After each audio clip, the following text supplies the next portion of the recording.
start the Louisville press conference from Game 4 of the Nashville Regional. Student athletes on the left, Tucker Biven. On the right, Zion Rose. In the middle, you have head coach Dan McDonnell. Coach, if you would, first an opening statement, please. Yeah, happy for these guys. And they work hard. They put it on the line. They want it so bad. And even though we didn't play our best baseball, and as a coach, you always feel responsible when guys aren't their best, and they showed how tough they are. And as we keep saying, the tests and the struggles and some of the challenges we went through this year, you know, so what, now what? I mean, they showed their toughness tonight, and back-to-back games, how well we pitch. You know, I think that's 6 guys we've run out that just love seeing them compete, trust their stuff, and it was a winning recipe the last 2 days. Questions for the student athletes? Tucker, can you talk about your start on the mound tonight? Obviously, the pitching kind of seemed to set the tone, and you were obviously the first out. Yeah, starting here recently, been on the bullpen the past 2 years. Whatever I can do, no matter if it's in the ninth, it's the first inning, I'm starting the game. I just want to help this team win and go as far as we can go. So whatever I need to do for this team, whether that's start, bullpen, I'll do whatever to win. Talk a little bit about that meeting on the mound when coach comes out, and you know, it's your time was up there, but obviously seemed a little frustrated for sure. Wanted to stay in. You give him any, you know, ask him anything about staying in, or you knew that was it? No, unfortunately, I think that was the second time. He could talk me out of it. I mean, Tucker does have the ability to talk me out of it. Unfortunately, that was the second visit of the inning, so he had to come out, and he trusts Justin West, and it was just an inning that got a little sideways on us. I mean, you're asking Tucker to get like 5-6 outs in one inning. We just didn't play great behind him. So you love his competitiveness and his toughness, and if that was my first visit, like I said, he probably could have talked me out of it. But being that I had to go, he had to go as soon as I crossed the line, and he walked right to Justin West because he trusts him. Sorry, go ahead. I jump in. First one, I knew what he was going to say. He does it a lot when something's not going very well. But yeah, second time I knew I was kind of coming out. It was about time. Haven't gone that far, many pitches, and I don't even know how long. So it was the right time, and I have full trust in our bullpen and our guys in the bullpen. We're a tight group.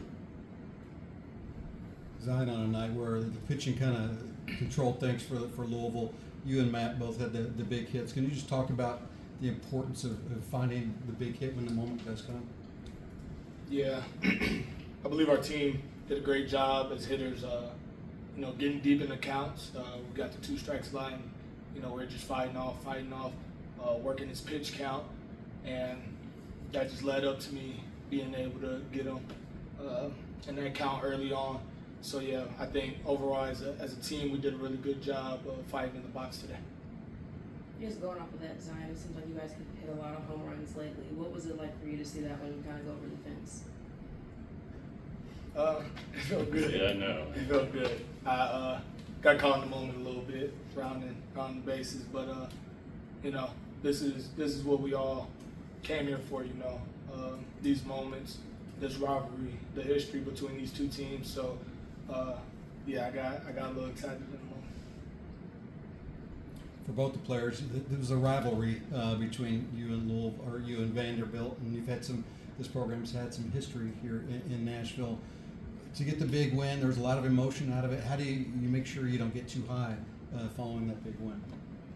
Yeah, Coach Mack says it all the time, don't get too high, don't get too low. So that win's over with. We're looking forward to whatever the next game holds. So, you know, as a group, we just got to stay together and stay focused on what we came here to do. You guys talk a little bit about the atmosphere tonight, and just, you know, it's electric in there, and just how fun it is to play on this kind of stage. Yeah, it was a great crowd, great night to come out and play some baseball, man. 2 really good teams playing against each other, 2 really good pitchers, man, 2 really good hitting teams, and I think it showed. It was a tight game throughout the whole time. You know, the heart's pumping. You know, the excitement. Again, this is what we came here for. This is what we want. We weren't dodging anything, and I loved it. We loved it. Yeah, this place is pretty cool when it's packed. It gets pretty loud, but after they won last night, I was praying. Coach Williams texted me, and I was starting to get a little little start in the big moments. So it's a good feeling here. I was going to ask if you had any kind of conversation with Coach Williams or Coach Mack and letting them know kind of in the way that Patrick had, like, I want that baseball today. Yeah, I trust them in everything they do, every decision they make, whatever decision they made, I was going to go with it, but it ended up being me, so I had to make the best of my opportunity. Questions for Coach? Dan, with the lineup you had to face yesterday and now facing the top seed tonight, how big has your pitching been, especially with how kind of the season had been going when you got here to get this turn? It's like our season.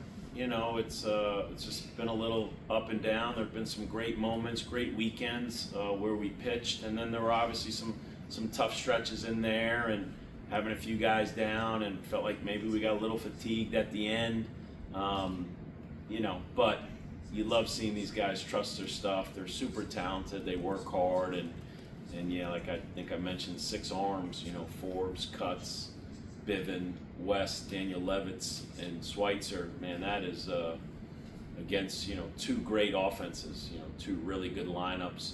You just want them to trust their stuff and compete and have fun, and hopefully we'll play a little better defense behind them tomorrow. Just going off of that, Dan, to throw in Jake as a freshman, that kind of moment in the 9th inning. I mean, how pleased were you with what he was able to do, and just how much confidence do you have in him? He's kind of earned it, we just didn't give it to him. I mean, every time we gave him the ball, he ran out there and competed, and he reminds us a lot of this guy, just similar. I'm sure he'll probably say he's a better two-way player than Schweitzer, but just two infielders in high school, 2 good hitters, 2 good athletes, and just have that toughness out there, and just Coach Williams made the right call in letting Schweitzer start the inning. We had a lot of trust in Wyatt. He looked good, and I think that's always a challenge, right?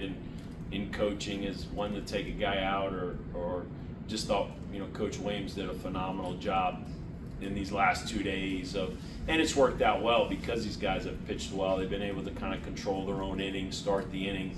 We haven't had too much traffic out there. I think the most traffic we had was when it got sideways on Tucker's last inning there, and then West came in and got a really good hitter out. So we trust these guys, and I always tell the freshmen, you're a freshman for a period of time, but you've been here since last July, and you've played more baseball in this last year than you've played for a long time. So we try to get them to graduate, from that freshman tag that's next to their name, and with he and Tate Davis, and of course we're starting probably a freshman tomorrow, as well as Eberle has pitched for us. And not just the pitching and the guys you've used, but some of the spots they've been able to get out of, and with some of the traffic, whether it's walks or some other free pass. I mean, how awesome has it been to see these guys in the big moment just really rise to the occasion and kind of get you guys out of some trouble? Well, they just, as I said earlier, they've been through a lot this year, so they've we say learn and grow, and they've grown. It hasn't gone their way. We've had some adversity, as we like to say, whether it's bumps in the road or some storms or some waves. And I just keep reminding them, you're going to be better off for it, and I thought tonight was a perfect example. They got a little sideways on us, man. We kicked it around a little bit there and gave a good team extra at-bats in an inning, and we didn't let us hurt us. These guys make pitches, and we always say that when part of the game, being a pitcher, it's not all going to go your way. So the difference between the good and the great pitchers, or the ability to, sometimes you got to pitch yourself out of a jam, and our guys did that tonight. Anything else, guys? How do you feel about your pitching the rest of the way, like where you stand after 2 games? I mean, it's great just because again, we're starting a guy that's been really good for us, and at this point, it's just game 3, all hands on deck. We still got other good guys in that bullpen that haven't pitched yet, and I'm sure with the way they were used today, you might be able to recycle some guys. So we feel really good where we're at. I want these guys to enjoy this, get a good meal, and get a good night's sleep, and and they know, we respect both teams that we could face tomorrow night, and let's focus on us and just getting ready to play good baseball. Dave, you often call the 1-0 game one of the most exciting games in college sports. Did it live up to its billing today? No doubt. No doubt. We talk about it during the year. Sometimes in those early season tournaments, we talk about the 1-0 game. Steven would know how many regionals we've been in, but off the top of my head, I think there's only one time we haven't played in the 1-0 game. So I think it's at least 11 out of 12 years. I think we've played in the 1-0 game. So it's who we are. It's in our DNA. Doesn't mean we always win that 1-0 game, but I feel comfortable as a coach that these guys are ready to compete in it, and they did tonight. How big was the homer from Klein to just kind of get you guys off to a good start and just kind of, even maybe just know that, everybody else could settle in even on the mound or anything else, just that you were off and running? Yeah, it's just everybody's happy for Matt because they know how long he had to lean over the railing, in his junior year, and how bad he wanted this. And so, everybody's happy for his success. It stretches our lineup out. When you got Z in the 6 hole and Tate Davis in the 7 hole, you got some scary juice throughout the lineup. And so we trust these guys, they trust each other, and it just shows the depth. Anybody in that lineup could make it happen, and so we're getting production as we saw, from Matt, Eddie, and those guys yesterday. And I was as happy as this guy when he hit that ball. He's been fighting it a little bit the last few weeks, and one thing about Z, man, he wants it so bad that, I just need to, just keep him smiling and just play. And he's so talented. He plays with so much juice and energy that this is good for him. This is how he gets better. This is why he came here. The more games he plays in like this, the more comfortable and relaxed he'll be. So I hope this group can keep going, because I think we'll keep getting better and better. Anything else? Thank you, guys. Thanks, everybody.